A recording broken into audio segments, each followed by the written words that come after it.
제목은요, 하나님의 진노, 그 거룩한 경고와 사랑의 회복이라는 제목으로 말씀을 전하도록 하겠습니다. 오늘 우리는 사도 바울이 로마 교회에 보낸 편지 로마서 1장 말씀을 통해 우리 시대에 던지는 경고와 함께 그 안에 담긴 하나님의 깊은 사랑을 깨닫고자 합니다. 여러분 요즘 삶은 어떠하십니까? 어떤 삶을 살고 계십니까? 아이들은 주말에 어떤 놀이를 하며 친구들과 놀까 이런 생각하지 않습니까? 이번 주말에는 어디 맛집을 한번 가볼까? 또 새로 나온 스마트폰이 나왔는데 바꿔야 하나? 어느 해외여행지가 인기가 많지 하는 이러한 생각들로 가득 차 있지는 않습니까? 우리는 지금껏 인류가 경험하지 못한 유례없는 풍요와 재미를 누리는 시대에 우리는 살고 있습니다. 손안의 작은 기기 하나로 전 세계의 소식과 오락을 실시간으로 접할 수 있고 매일 새로운 콘텐츠와 흥미로운 경험들이 우리를 유혹합니다. 밤하늘의 별을 보며 깊은 사색에 잠기기보다는요, 화려한 조명 아래서 펼쳐지는 축제나 즐길거리에 더 쉽게 우리의 마음을 뺏기는 것을 보게 되어집니다. 물론 이러한 즐거움 자체가 나쁜 것은 아니지요. 하나님께서 우리에게 허락하신 창조 세계와 그 안에 풍요를 누리는 것은 참으로 복된 일입니다. 하지만 문제는 이러한 재미와 쾌락이 우리의 시선을 너무나도 강렬하게 사로잡는다는 것입니다. 정작 우리가 바라보아야 할 더 중요한 존재, 즉 우리를 만드시고 구원하신 하나님으로부터 우리의 마음을 멀어지게 한다는 것입니다. 과거 어르신들은 척박한 삶 속에서도 먼 거리지만 새벽을 깨우며 기도하고 온 마음을 다해 하나님을 갈망하며 믿음의 가정을 지켜내셨습니다. 그러나 오늘날 우리는 어떠합니까? 믿는다고 고백은 하면서도 이전 세대만큼 하나님을 간절히 찾고 갈망하는 마음이 예전 같지 않다고 스스로가 느껴지지는 않습니까? 스마트 속의 세계가 하나님과의 영적인 교제보다 더 생생하고 매력적으로 느껴지지는 또한 않습니까? 세상의 유혹이 주는 찰나의 즐거움에 영원한 가치를 놓쳐버리고 있지는 않는지 우리는 돌아볼 필요가 있습니다. 이러한 현상은 비단 오늘날만의 이야기는 아닙니다. 초대교회 때도 아니 그보다 훨씬 이전부터 인간은 언제나 하나님 외에 다른 것들에 마음을 뺏겨져 왔습니다. 로마서는 바로 이러한 인간적인 근원적인 문제와 그에 대한 하나님의 반응을 날카롭게 지적하고 있습니다. 오늘 우리는 로마서 1장의 말씀을 통해서 하나님께서 우리에게 주시는 가장 위험한 경고, 즉 내버려 두심의 의미를 깊이 묵상하며 진정한 회복의 길을 찾아보고자 합니다. 우리 아이들에게 한번 질문해 보겠습니다. 저를 한번 보세요. 친구들, 우리 부모님들이 여러분들이 마음대로 생활하도록 내버려 두는 게 좋을까요? 아니면 부모님의 보호 아래 있는 것이 좋습니까? 네? 진짜요? 네, 오늘 한번 말씀을 잘 들어보기를 바랍니다. 첫 번째입니다. 왜 하나님께서는 인간을 내버려 두시는가? 사실 우리가 많이 질문하는 것 중에 하나입니다. 오늘 본문 18절에서는 충격적인 말씀을 우리는 마주하게 되어집니다. 우리 18절 말씀을 다시 한번 읽어보도록 하겠습니다. 하나님의 진노가 불의로 진리를 막는 사람들의 모든 경건하지 않음과 불의에 대하여 하늘로부터 나타나나니. 여기에서 나타나는 하나님의 진노는요, 단순히 감정적인 분노나 화를 의미하지는 않습니다. 성경에서 말하는 하나님의 진노는요, 사실 인간의 불의에 대한 하나님의 거룩하고 의로운 반응인 것이죠. 더 나아가 로마서는 이 진노의 가장 무서운 형태가 바로 내버려 두심이라고 강조하고 있습니다. 그렇다면 하나님께서 왜 인간을 내버려 두시는 그 경지에 이르는 것일까요? 핵심은 바로 불의에 있다는 것입니다. 바울은 인간이 분명히 하나님을 알 수 있음에도 불구하고 그 진리를 불의로 막는다고 말하고 있습니다. 요즘 세상에는 자신을 존중하고 자기 생각대로 사는 것이 가장 중요하다고 세상은 이렇게 외치고 있습니다. 그리고 그렇게 가르치고 있습니다. 물론 건강한 자아 존중은 필요합니다. 하지만 내 생각대로라는 구호가 하나님의 생각대로라는 진리를 밀어낼 때에 우리는 심각한 불의에 빠지게 된다는 것이죠. 예를 들어 유튜브 방송에서 조회수를 위해 자극적인 영상들을 만들어내는 것을 볼 수 있습니다. 수많은 사람들이 아무런 윤리의식 없이 남을 비방하고 조롱하는 댓글을 올리기도 합니다. 나만 아니면 돼, 남에게 피해만 안 주면 되지라는 생각으로 도덕적 기준이 점점 낮아지고 정의와 진리보다는 개인적 욕구 충족이 우선시되는 것을 우리는 볼 수가 있습니다. 이러한 현상들은요, 곧 하나님께서 우리 안에 심어 놓으신 일반 은총인 도덕적 양심과 질서를 거스리는 불의의 모습들을 우리는 볼 수가 있습니다. 로마서 1장 21절은 이러한 불의의 본질을 잘 설명하고 있습니다. 함께 읽어보도록 하겠습니다. 하나님을 알되 하나님을 영화롭게도 아니하며 감사하지도 아니하고 오히려 그 생각이 허망하여지며 미련한 마음이 어두워졌나니. 네, 하나님을 안다고 말하지만 하나님을 영화롭게 하지도 아니하고 감사하지도 아니한다고 말합니다. 이 앞절 20절에 보면요, 그가 만드신 만물에 분명히 보여 하나님이 알려주셨다고 말합니다. 자연을 통해서도 알려주셨다고 말합니다. 우리에게 분명히 하나님을 알만한 증거들을 통해서 핑계치 못하도록 하나님께서는 우리에게 보여주셨다고 말씀합니다. 한번 예를 들어볼까요? 거미줄을 한번 자세히 들여다본 적이 있으십니까? 하나님의 섬세한 손길을 우리 한번 느껴봤으면 좋겠습니다. 네, 잘 보이시죠? 이것은 제가 2023년, 지금부터 2년 전입니다. 새벽 기도 마치고 그때 중고등부 아이들이 새벽 운동을 할 때 하원 달성 습지 생태학습지에 있는 거기 물 위에 걷는 다리 위쪽을 걸어가다가 다리 위쪽에 안개 낀 날이었습니다.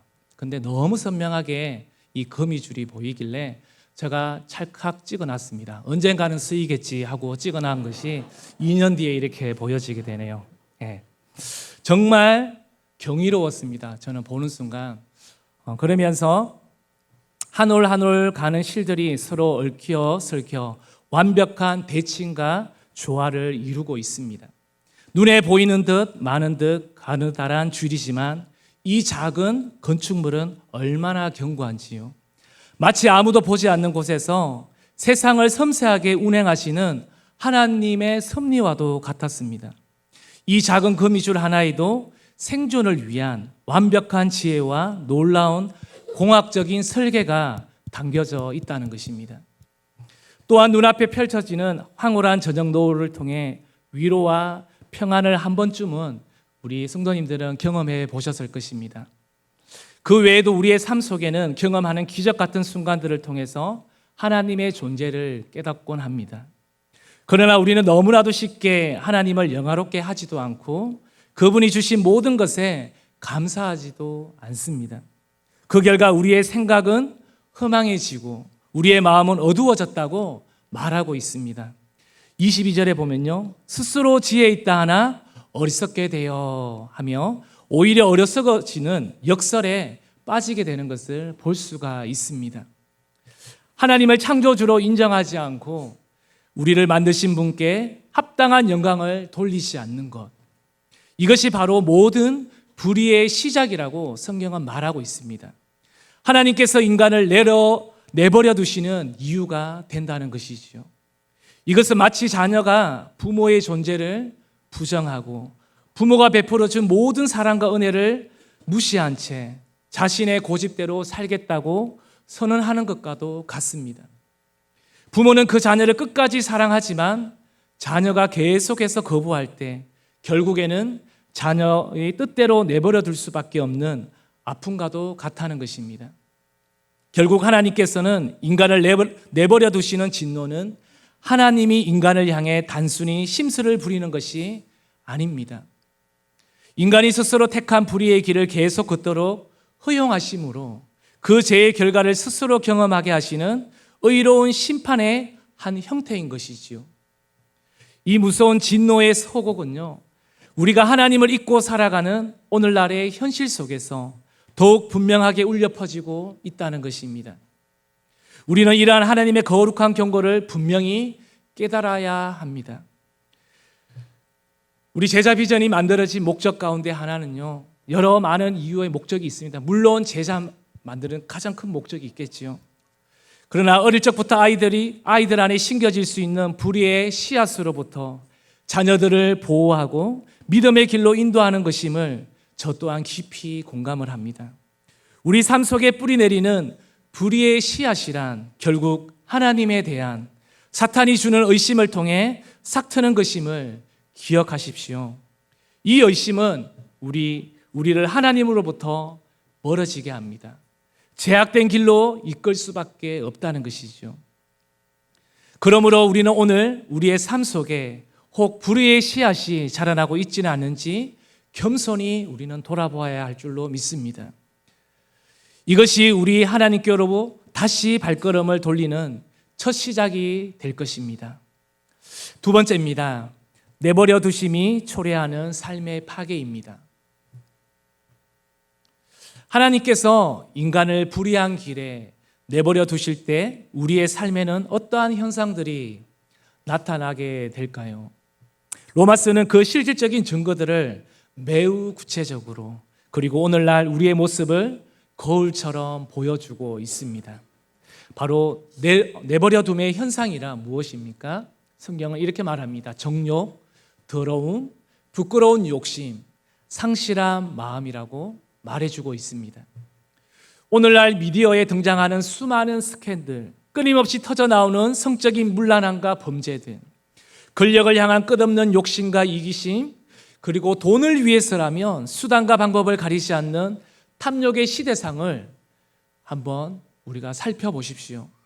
이러한 사건들은 뉴스에서 연일 보도되고 때로는 마치 일상처럼 느껴질 정도로 만연해져 있습니다. 사람들은 한때 부끄러웠던 일들도 이제는 대수롭지 않게 여깁니다. 이전에는 여성들이 거리에서 담배를 피우거나 술을 마시는 모습이 흔치 않았을 뿐만 아니라 이러한 행동에 대해 사회적으로 부정적인 시선이 아주 강했습니다. 그러나 지금은 이러한 모습들이 젊은 세대를 중심으로 마치 하나의 문화처럼 아무렇지 않게 자리 잡고 있습니다. 오히려 자신의 욕망을 솔직하게 드러내는 것을 용기라고 포장하기도 합니다. 마치 하나님이 안 계신 것처럼 자신의 쾌락을 만족을 위해서라면 어떤 경계선도 넘나들려 하지 않습니까? 이것이 로마서가 말하는 하나님께서 인간을 정욕에 내버려 두시고 마음에 품은 대로 행하신 결과라고 말하고 있습니다. 우리 로마서 1장 24절 이렇게 말하고 있습니다. 앞에서 읽었지만 우리 다시 한번 읽어보도록 하겠습니다.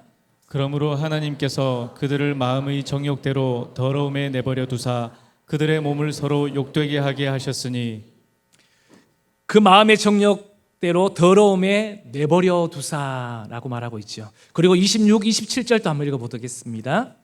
이 때문에 하나님께서 그들을 부끄러운 욕심에 내버려 두셨으니 곧 그들의 여자들도 순리대로 쓸 것을 바꾸어 영리로 쓰며 그와 같이 남자들도 순리대로 여자 쓰기를 버리고 서로 향하여 음욕이 부릴 듯하며 남자가 남자와 더불어 부끄러운 일을 행하여 그들의 그릇 때문에 상당한 보응을 그들 자신이 받았느니라.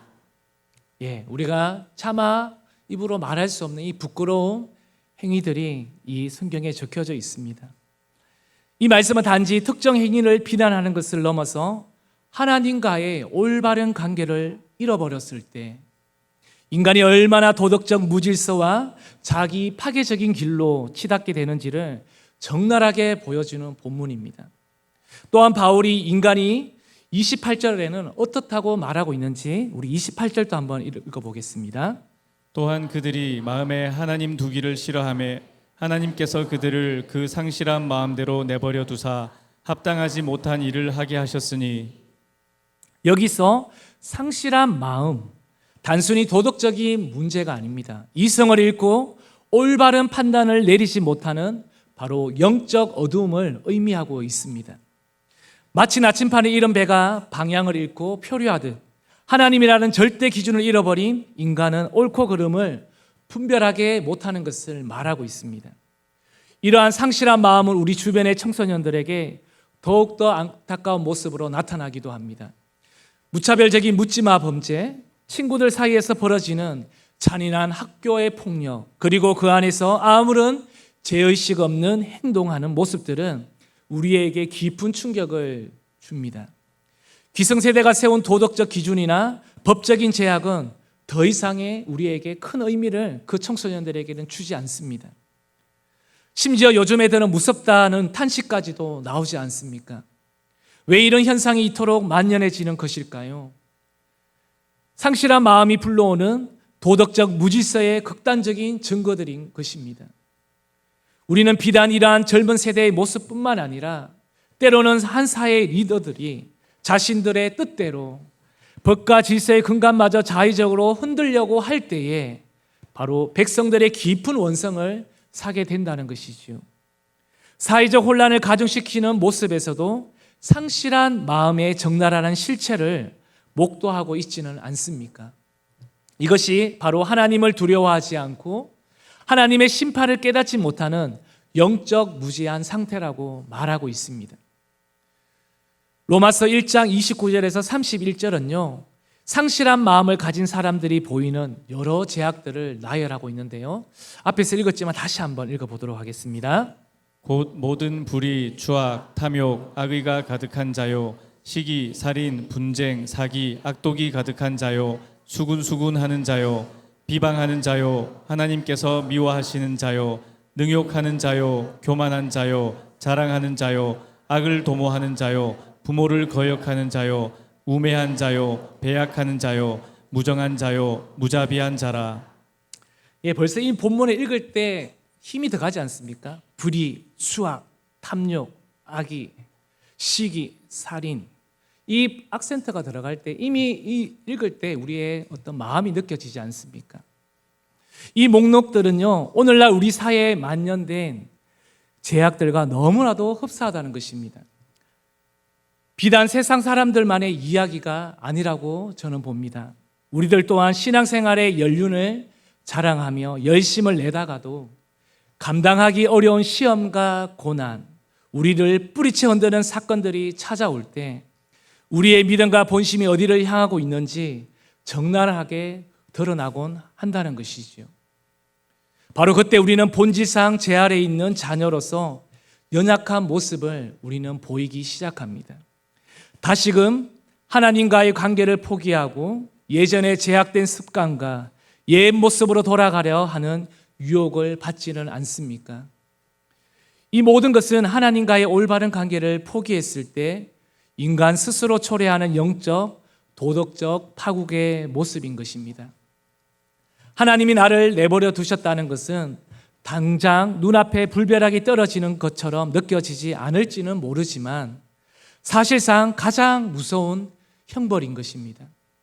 그것은 영원한 고립과 파괴로 이끄는 미끄러운 내리막 길인 것이지요. 다음 세대 아이들 중에서도 때로는 우리 교회에서 드려지는 많은 예배와 예수 중심으로 살아가는 삶이 구속처럼 느껴지고 답답하다고 생각하는 친구들이 간혹 있지는 않습니까? 그래서 이 모든 것에서 벗어나 자유와 해방을 꿈꿀 수가 있겠지요. 그래서 이러한 생활을 그만두고 세상 속에서 편하게 지내는 것을 선택할 수가 얼마든지 있습니다. 당장은 그것이 구속받지 않고 편하고 좋은 것처럼 느껴질지 모릅니다. 당장 내가 새벽 기도를 나오지 않고 당장 저녁 기도를 나오지 않고 방학이 되어져서 내가 그냥 잠시 쉴 수 있는 것, 나한테 자유와 해방으로 만끽할 수 있겠죠. 나의 선택으로 갈 수가 있겠지요. 그러나 이것이야말로 하나님께서 여러분을 내버려 두시는 위험한 시간일 수 있음을 우리는 명심해야 한다는 것입니다. 그리고 내버려 두심 끝이 얼마나 무서운 영적, 도덕적 결과들을 초래하는지를 반드시 우리는 깨닫게 될 것입니다. 그러므로 우리는 이 말씀을 통해 하나님께서 우리를 내버려 두시는 것이 얼마나 무서운 결과들을 가져오는지를 깨달아야 합니다.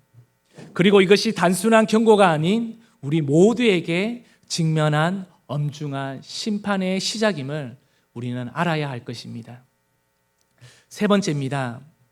내버려 두심의 진노를 뚫고 나아가기입니다.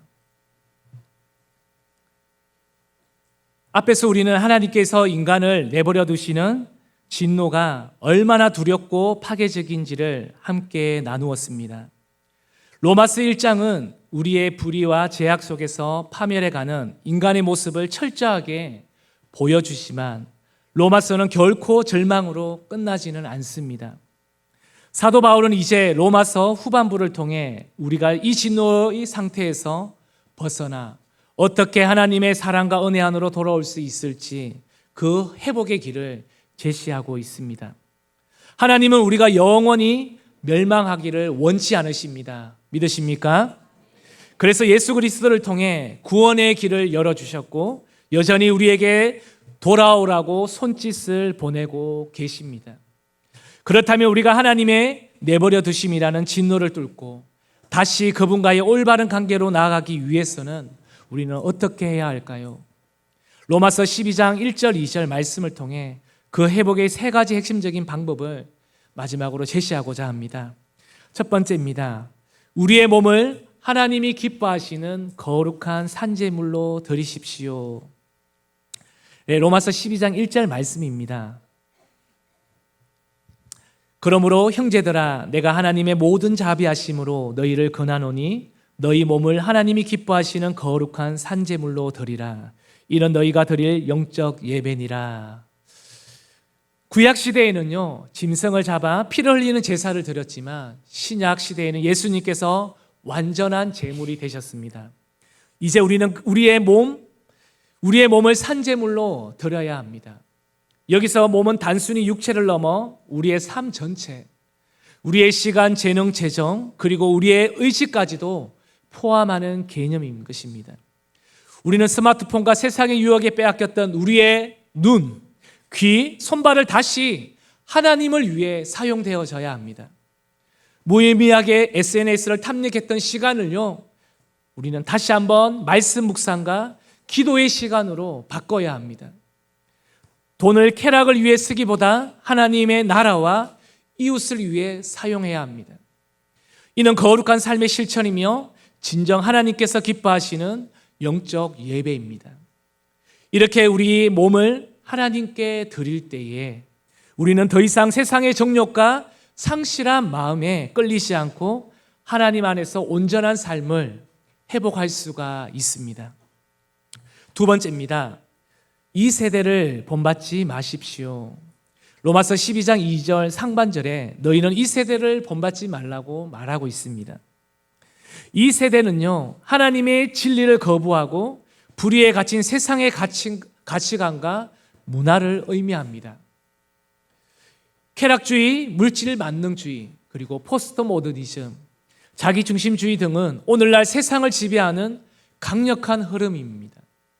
이 세대는 우리의 마음을 쉽게 오염시키고 하나님에게서 멀어지게 합니다. 우리가 하나님의 진노에서 벗어나기 위해서는요 이 세대의 유행과 가치관을 무비판적으로 따라가지 않는 용기가 필요합니다. 이는 마치 거대한 물살을 거슬러 올라가는 연어와도 같습니다. 세상이 이것이 옳다고 외쳐도 말씀의 기준으로 다시 한번 판단하는 지혜가 필요합니다.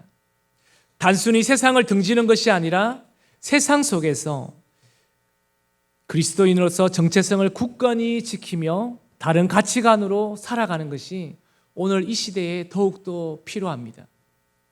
세상적 기준이 아닌 성경적 세계관, 복음의 가치에 따라서 우리의 삶의 우선순위를 정하시기를 바랍니다. 그러면서 진정한 행복과 만족을 어디에서 찾을 것인지를 분명히 우리는 알게 될 것입니다. 사랑하는 성도 여러분들, 우리가 다음 세대에게 이 세상의 즐거움보다 하나님이 주시는 기쁨이 훨씬 더 크다는 것을 뭘로 증명하고 보여줄 수가 있겠습니까?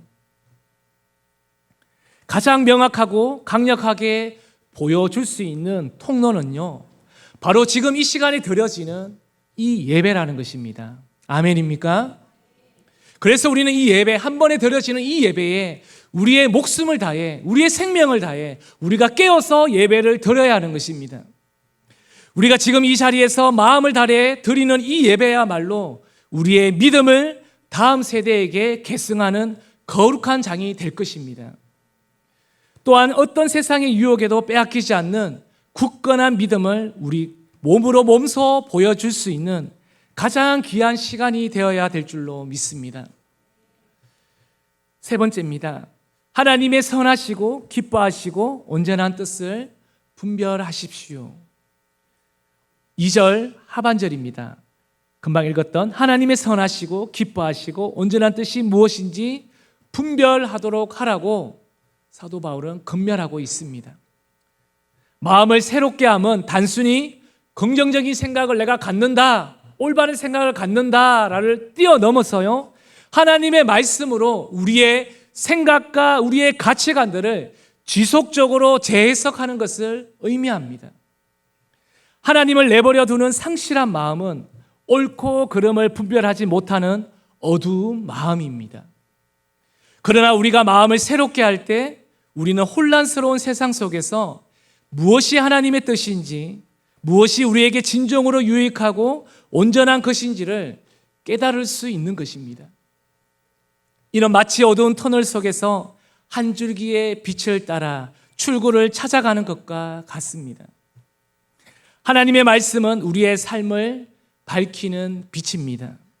우리가 올바른 길을 갈 수 있도록 돕는 나침판이 되는 것입니다. 날마다 말씀을 묵상하고 기도하는 것 얼마나 위대한 것인지 아십니까? 우리가 새벽에 나와서 말씀을 듣는 것도 중요하지요. 또 내가 가정에서, 직장에서 오늘 또 큐티책을 펼쳐서 내가 그 한 말씀 묵상하고 꼭꼭 씹으면서 그 한 절 말씀을 암송하면서 하루를 살아내는 것이 얼마나 귀한 것인지 모릅니다. 그 말씀 한 절 한 절이 쌓이고 쌓이면 어떻게 될까요?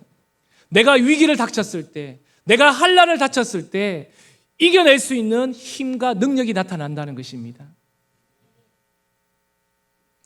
성령님의 인도하심을 구할 때 우리는 하나님의 뜻을 분명히 분별할 수 있게 될 줄로 믿습니다. 이제 말씀을 정리하겠습니다. 사랑하는 성도님들, 그리고 우리 다음 세대 아이들, 우리는 지금 이 시대에 예수 믿는다는 것을, 이 의미를 우리는 다시 한번 깊이 새겨보아야 할 것입니다. 세상의 유혹은 끊임없이 우리를 하나님으로부터 멀어지게 합니다. 시시때때로 우리를 가만두지 않습니다. 오늘 믿음이 충만하여도요, 내일 내 모습이 어떻게 될지 모릅니다. 그래서 우리는 끊임없이 하나님의 말씀을 붙잡아야 하는 것이죠. 그러나 우리가 이 경고의 말씀을 마음에 새기시기를 바랍니다. 그래서 우리 한번 마지막으로요, 다 같이 한번 결단하며 선포하시기를 바랍니다. 한번 저를 따라서 같이 해보기를 바랍니다. 우리의 몸을 거룩한 산제물로 드리겠습니다. 거룩한 산제물로 드리겠습니다. 우리 아이들 정신 차리고, 산제물로 못 드립니다. 정신 바짝 차리고 마지막 잘 들었는데 우리 마지막 힘내어서 한번 해볼게요. 세상의 가치관을 따르지 않겠습니다. 세상의 가치관을 따르지 않겠습니다. 마음을 새롭게 하여 하나님의 뜻을 분별하겠습니다. 하나님의 뜻을 분별하겠습니다. 우리가 이럴 때 우리가 하나님의 능력으로 살아낼 수 있는 것입니다. 이렇게 우리는 날마다 우리의 입술로 선포하시고요, 또 이렇게 노력할 때 우리는 내버려 두심이라는 무서운 진노에서 벗어나서 하나님의 충만한 은혜와 사랑 안으로 돌아올 수 있으리라 믿습니다. 오늘 말씀을 기억하면서 우리 함께 이 찬양을 같이 했으면 좋겠습니다. 우리 찬양팀들 같이 나와서요.